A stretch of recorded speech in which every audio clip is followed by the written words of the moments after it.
The guidelines that we have heard through the news now of the ICMR, to the best of my knowledge, the ICMR guidelines have been withdrawn and we are now waiting for the Health Ministry to release the new guidelines, which, as I told you, have been drafted by this committee.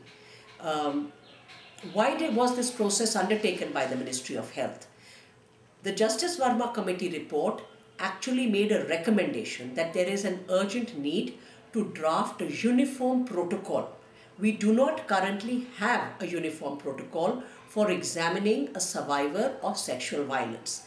The Ministry of Health undertook this job as part of the recommendations that were made by the Verma Committee report, and pursuant to that, this uniform pro forma has been prepared for how a medical examination is to be done of any survivor of sexual violence, be it a woman or a child or a transgender person or a man.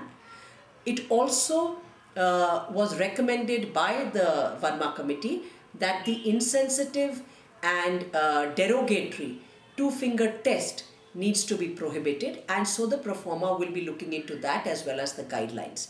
That is how a new set of guidelines and pro forma have now come in place. They are yet to be released by the Health Ministry. To the best of my knowledge, it is awaiting the signature of the Health Minister. These would also work as model standards.